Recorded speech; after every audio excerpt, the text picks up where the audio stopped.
Assalamualaikum, selamat datang kembali di channel MA Tech. Nah, kali ini kita akan unboxing sebuah HP murah yang punya spek paling mantep. Bahkan ini tuh lebih murah dari rajanya HP murah, yaitu Itel. Bukan dari harganya lebih murah aja, tapi speknya juga lebih mantep. Harga 700 ribuan. Dapat prosesor Unique SoC Tiger T606, layar punya refresh rate 90Hz, storage bertipe UFS, dan sudah fast charging 22,5 watt. 4 poin tadi kalian gak akan temukan di HP yang harganya itu di bawah sejuta. Ingat ya, sama-sama kondisi baru dan garansi resmi. Penasaran ini HP apa? Yuk lanjut kita buka aja.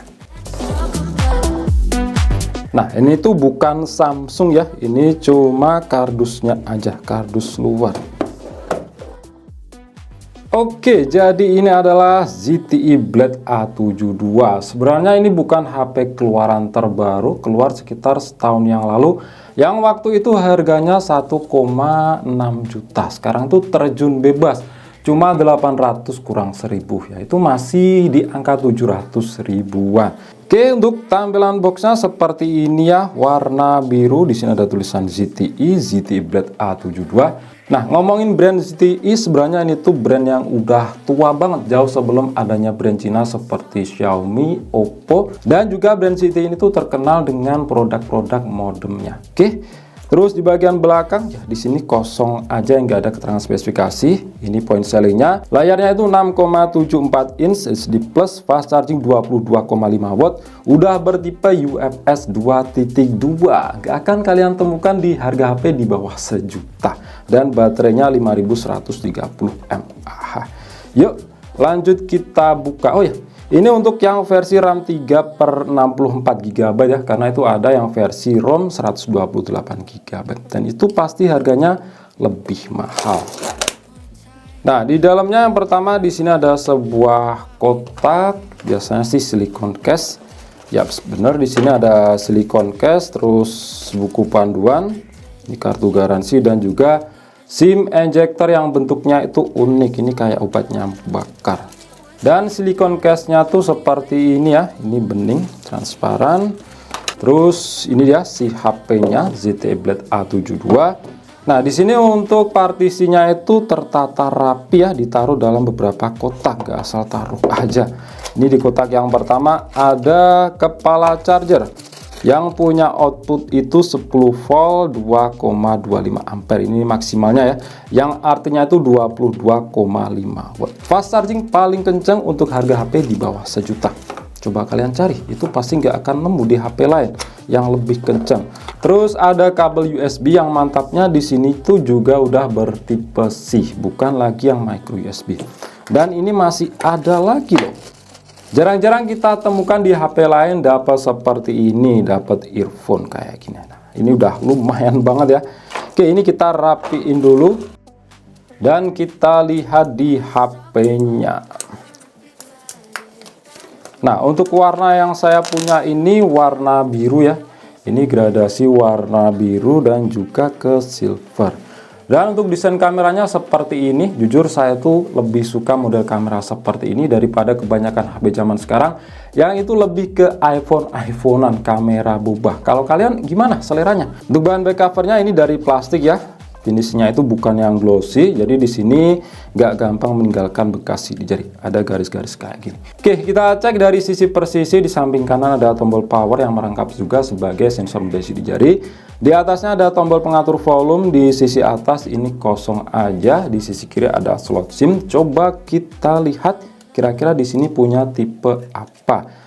Mantap, di sini tuh bertipe triple slot, bukan lagi yang hybrid. Lanjut di sisi bawah ada lubang untuk speaker, port USB Type-C, lubang untuk mikrofon, dan lubang jack audio 3,5 mm.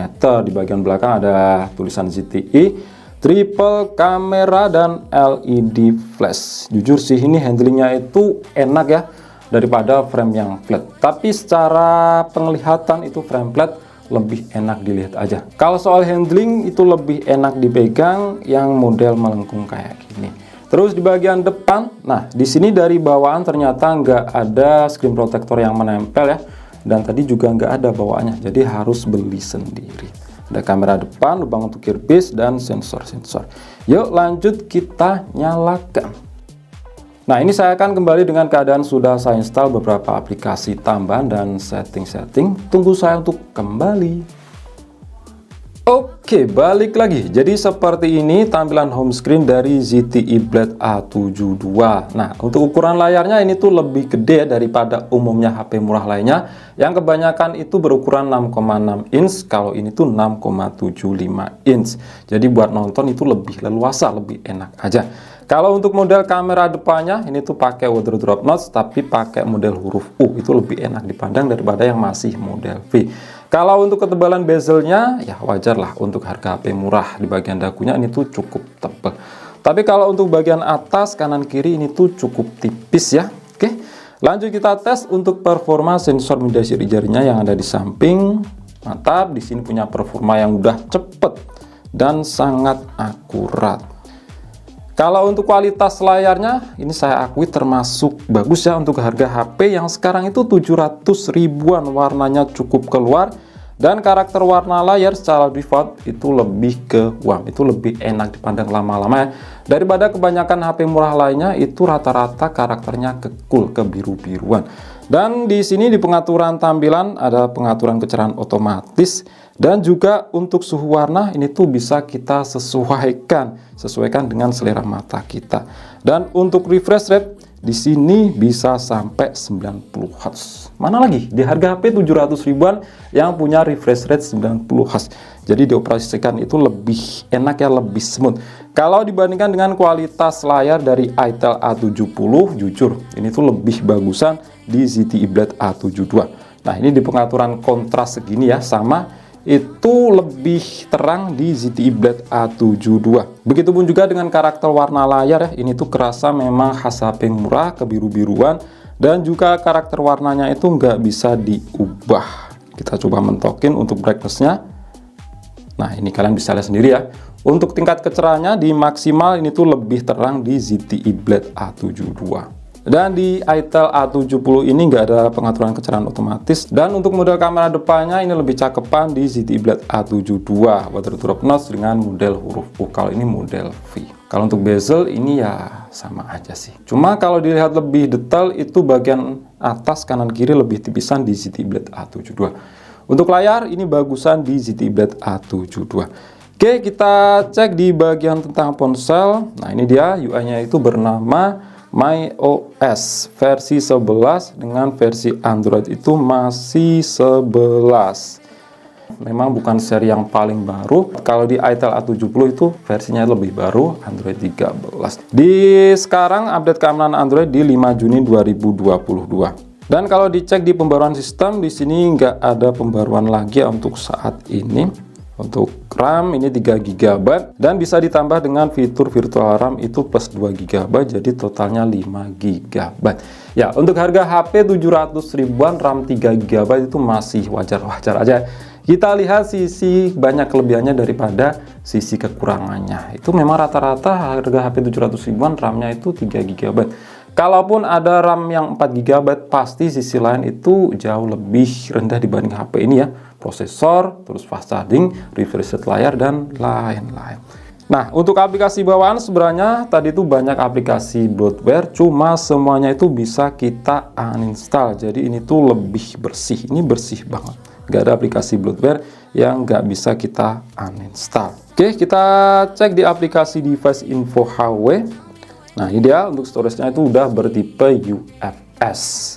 Kalau untuk SoC, pakai UniSoC Tiger T606 octa-core, ada 2 inti core Cortex A75 untuk performa tinggi. Itu Cortex A75 plus Cortex A55, semuanya itu clock speed-nya sama di 1,61 GHz. Aplikasi 12 nanometer dan GPU Mali G57.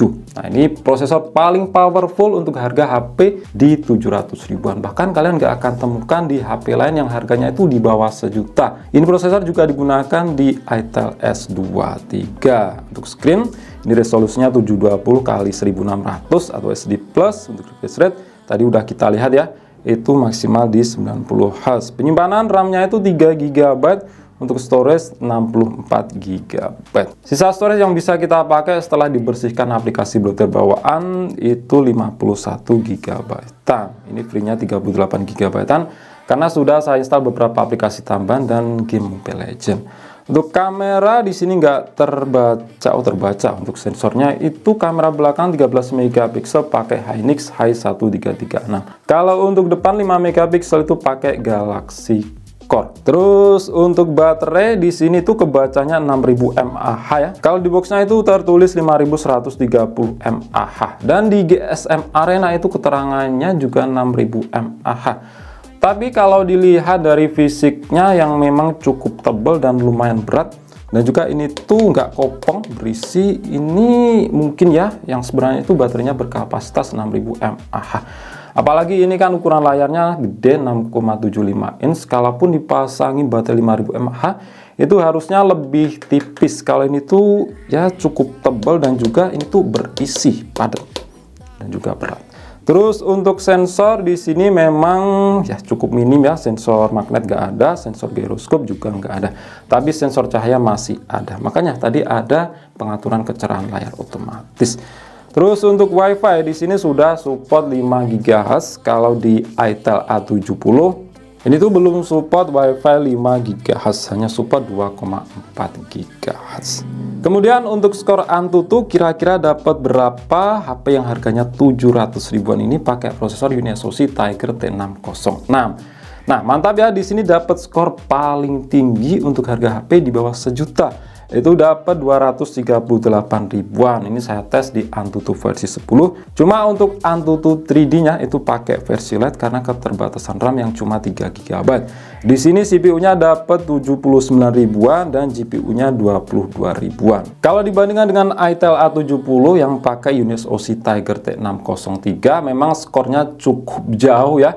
Ini dapat 148 ribuan, sedangkan ZTE Blade A72 ini dapat 238 ribuan. Perbandingan skor CPU dan GPU-nya itu seperti ini. Memori juga cukup jauh karena di sini untuk itel A70 masih pakai storage eMMC 5.1. Kalau ZTE Blade A72 itu udah pakai UFS 2.2. Ini dia untuk storage testnya dapat skor 26 ribuan. Dengan keterangan speed baca itu sampai 1011 Mbps-an. Sedangkan untuk kecepatan tulisnya itu 374 Mbps. Kemudian kita cek ya untuk multi sentuhnya. Nah, di sini tuh mantap support hingga 10 titik sentuhan. Kalau di itel A70 ini mentok 5 titik sentuhan. Dan memang yang saya rasakan untuk responsivitas layar itu lebih enakan di ZTE Blade A72. Itu udah sekelas kayak Samsung. Kalau di itel A70 ini memang kadang untuk rasa nggak respon ya harus dipencet 2 kali baru bisa respon.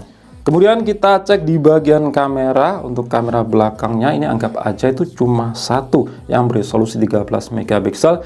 Yang duanya ini lensa depth dan juga lensa makro. Untuk kamera depan 5 megapiksel. Mode-modenya ada seperti ini ya, panorama, fokus ulang, tegak, otomatis, video, bisa merekam hingga resolusi Full HD.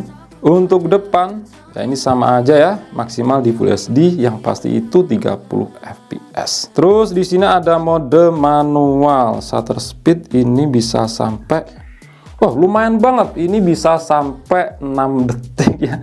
Kalau di itel A70 itu cuma 1/6 detik seingat saya. Ini sampai 6 detik ya, lumayan lah. Dan di menu lainnya ini ada burst, selang waktu dan lain-lain.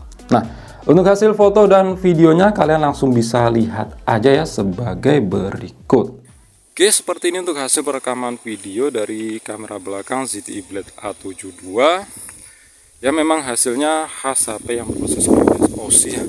Itu warnanya itu agak gelap dan juga detailnya kurang, seperti resolusi SD yang di upscale ke Full HD. Dan di sini nggak ada yang namanya stabilisasi ya, jadi memang getar jalan. Nah, untuk kualitas mikrofon saya akui ya HP dari ZTE itu rata-rata kualitasnya bagus, seperti juga di HP ini. Itu kayak di Samsung. Peka nangkep suara, karakternya itu nggak cempreng. Sedangkan ini untuk hasil perekaman video dari kamera depannya yang sama juga mantap di resolusi 23 fps. Ya untuk hasilnya memang apa adanya. Ini sekedar cukup buat video callan aja ya.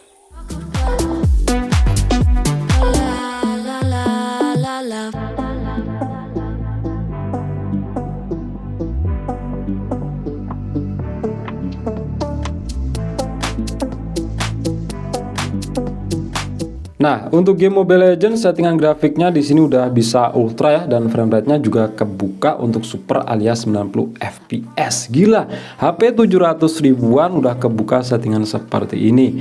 Dicoba di settingan medium 90 fps, memang di sini kerasa smooth ya, rasanya memang bisa jalan di atas 60 fps. Coba di sini nggak bisa nampilin fps realnya, entah mengapa fps di aplikasi Takostas di sini nggak jalan. Nggak tahu ini masalah keterbatasan RAM atau gimana. Saya otak-atik tetap aja nggak jalan. Kondisi masih bersih, belum banyak aplikasi yang berjalan di background. Kalau main game ini masih enak-enak aja ya di RAM 3 GB. Tapi mungkin beda cerita kalau udah banyak aplikasi yang berjalan di background seperti sosmed, chatting, dan lain-lain. Pasti sisa RAM-nya itu tinggal sedikit dan pasti pengalaman bermain akan berkurang. Sebenarnya kalau dari segi prosesor, UniSoC Tiger T606 udah mampu lah ya jalanin game Mobile Legends. Cuma karena RAM 3 GB, saya nggak merekomendasikan HP ini buat gaming. Cocoknya lebih ke penggunaan harian standar aja. Ingat harga juga 700 ribuan, jangan ngarep main gaming enak. ZTE Blade A72, HP yang sekarang itu harganya terjun bebas 700 ribuan. Dulu itu 1,6 jutaan versi 3/64 GB. Mungkin ada yang komentar, ya sayangnya RAM-nya itu 3 GB. Ingat harga dulu. Harga 700 ribuan, ya rata-rata memang RAM-nya itu 3 GB. Kalau ada di HP lain yang RAM-nya 4 GB, pasti sisi lain itu di bawahnya. Ini ingat ya. Ini pakai prosesor UniSoC Tiger T606, pakai storage bertipe UFS 2.2, layar 90 Hz dan fast charging 22,5 Watt. Kalaupun ini RAM-nya cuma 3 GB karena terbantu oleh prosesor yang lebih bertenaga ya, UniSoC Tiger T606, dan juga storage yang udah bertipe UFS, itu pasti performanya lebih cepat daripada yang masih bertipe eMMC yang disitu RAM-nya 4 GB. Biasanya di harga sekelasnya itu dapatnya UniSoC ST9863. Oke, itu aja. Klik like jika kalian suka dan share jika kalian rasa video ini bermanfaat. Kita jumpa di video selanjutnya dan wassalamualaikum warahmatullahi wabarakatuh.